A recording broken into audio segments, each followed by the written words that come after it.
Difference of rational expressions. Difference आज हम बात करेंगे कि रेशनल एक्सप्रेशंस का डिफरेंस कैसे लिया जाता है, यानी इनको सब्ट्रैक्ट कैसे कराया जाता है। ठीक है, डिफरेंस की से मुराद क्या है जी हमारा, कि हम इनको किस तरह से सब्ट्रैक्ट कराएंगे। ठीक है, अब आप इसकी बात करते हैं जी। हमारे पास लेट्स से हमारे पास दो एक्सप्रेशंस हैं। ठीक है, एक है जी x+2 डिवाइडेड बाय x+1। ठीक है, x+1।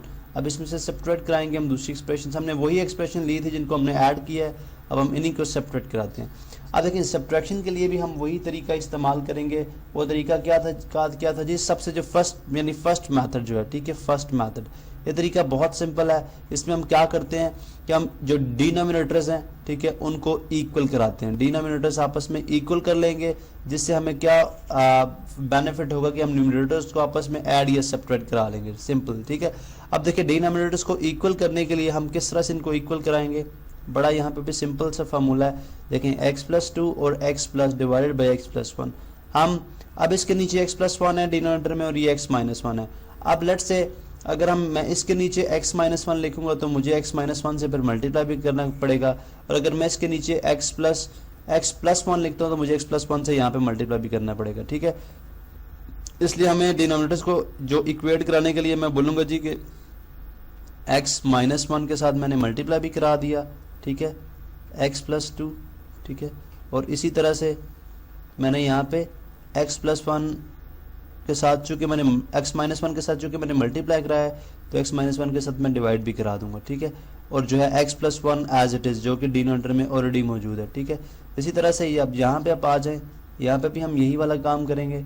ठीक है, x-1 अब चूँकि x+1 मिसिंग है यहाँ से, तो x अब ये अगर आप देखें x-1 x+1 हो गया, यहाँ से x+1 मिसिंग है तो हम x+1 से मल्टीप्लाई भी कराएंगे।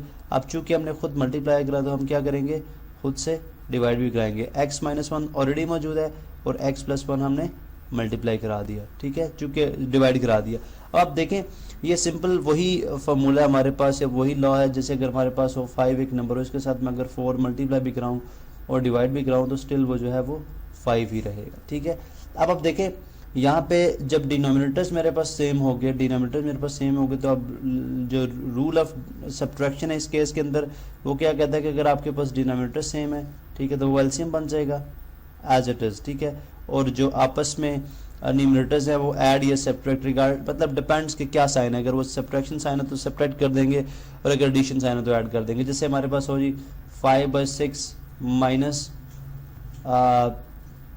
यूँ कर लें 2/6। ठीक है, तो इस केस में हम सिंपल क्या लिख लेते हैं, 5 - 2 क्या होता है जी 3। तो ये हमारे पास क्या आंसर आ जाएगा 3।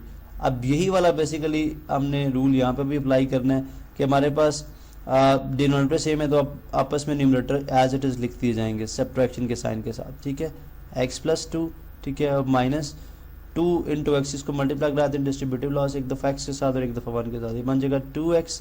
ठीक है, अब यहाँ पे मुझे ब्रैकेट पुट करनी पड़ेगी। उसकी रीज़न क्या है, यहाँ पे बाहर क्या है, नेगेटिव साइन है। अगर यहाँ पे पॉजिटिव साइन होता तो मैं ब्रैकेट पुट ना करता। ब्रैकेट में इसलिए पुट कर रहा हूँ क्योंकि साइन जो है इनके चेंज हो गए, इसलिए मैंने ब्रैकेट यहाँ पे लगा दी। तो ये बन जाएगा 2x और 2 × 1 + 2। ठीक है, अब इसी तरह से नीचे आ जाएं।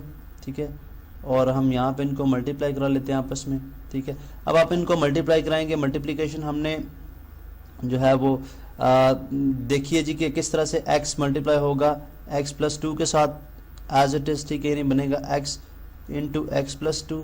ठीक है, उसके बाद 1 मल्टीप्लाई होगा x+2 के साथ। ठीक है, तो यह आ जाएगा -1 × x+2। इसको हम नेगेटिव साइन से बाहर निकालते हैं तो साइन साथ चेंज हो जाएगा, negative 2x sorry positive 2x -2x हो जाएगा, और ये भी पॉजिटिव 2 -2 हो जाएगा। ठीक है, डिवाइडेड बाय हमारे पास जो एलसीएम में जो नंबर एज इट इज़ लिखा है वो एज इट इज़ आ जाएगा x-1 और x+1। ठीक है, इसी तरह से अब और नीचे आ जाएं आप। ठीक है, तो अब इसको फर्दर हम सॉल्व करते जा रहे हैं। ये भी मल्टीप्लाई x × x x² हो जाएगा, ये 2x हो जाएगा, ये -x। ठीक है, साइन की वजह से ये सब साइन भी चेंज है, -2 -2x और -2।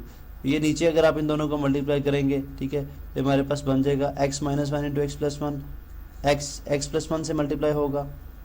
ठीक है, x+1 के साथ, फिर -1 भी x+1 के साथ मल्टीप्लाई होगा। ठीक है, इस तरह से आप मज़ीद इसको सिंप्लीफाई करें। ठीक है, तो किस तरह से हो जाएगा जी, लाइक टर्म्स आपस में, लाइक टर्म्स यहाँ पे अगर आप देखें तो लाइक टर्म्स कहाँ पे है, एक्स स्क्वायर वाली एक ही टर्म है तो एक्स स्क्वायर ही से आ जाएगा, ठीक है। एक्स वाली ये है और ये है, तो 2x माइनस 2x के साथ कैंसिल आउट हो जाएगा, पीछे हमारे पास बच जाएगा सिर्फ माइनस x, ठीक है।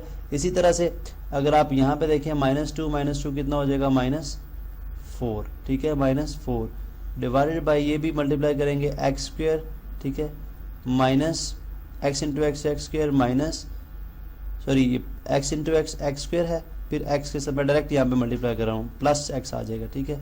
इस तरह ये -x और -1, ठीक है, तो प्लस एक्स माइनस एक्स से कैंसिल आउट हो जाएगा, हमारे पास जो जवाब आएगा x square minus x minus 4 divided by x square -1, ठीक है। ये आपने देखा कि किस तरह से हमने सेपरेट कराया, ठीक है। अब ये तो मेथड 1 है जो कि बहुत सिंपल है, जिसको हम बोलते हैं जी बाय इक्वेटिंग दी डिनोमिनेटर्स, यानी डिनोमिनेटर्स को आपस में इक्वल कर लेते हैं, ठीक है। तो उसके बाद हम फिर इनको सॉल्व कर लेते हैं। दूसरा मेथड क्या हो सकता है हमारे पास, दूसरा मेथड जैसे कि हमने वहाँ पे स्टडी किया था, दूसरे मेथड में हम सिंपल शेप बनाते हैं, ठीक है। सेकंड मेथड भी ऑलमोस्ट ऐसा ही है, ठीक है, बिल्कुल यही मेथड है।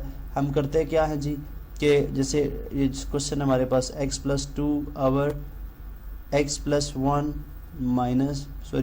-2 ओवर x -1, इसके अंदर हम सिंपल जो फार्मूला यूज़ करते हैं वो ये फार्मूला क्या है, वो ये है कि हम इसका एलसीएम लेंगे। एलसीएम लेने का जो है वो आपको पता है कि जैसे हमने उसके अंदर लिया था, ठीक है, इसके अंदर x + 1 के साथ करेंगे, ठीक है, तो ये 1 आ जाएगा, यहाँ पे x -1 एज इट इज़ रहेगा, फिर x -1 के साथ करेंगे तो हमारे पास नीचे 1 और 1, x + 1 और x -1 एलसीएम है। हम एलसीएम के साथ दोनों टर्म्स को क्या कर देंगे, मल्टीप्लाई भी और डिवाइड भी, ठीक है, यानी x + 1, ठीक है, और x -1 के साथ मल्टीप्लाई भी कर देंगे और डिवाइड भी कर देंगे। अब ये मेथड भी कुछ बच्चे हैं जिनको ये मेथड आसान लगता है, आपको जो भी मेथड आसान लगे आप उस तरह से कर सकते हैं। x + 2 ओवर x + 1, ठीक है, -2 ओवर x -1, ठीक है।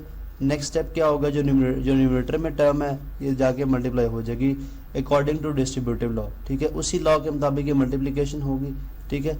और जब मल्टीप्लिकेशन होगी तो किस तरह से करेंगे जी, x + 1 into x -1 into first term यानी x + 2 ओवर x + 1, ठीक है।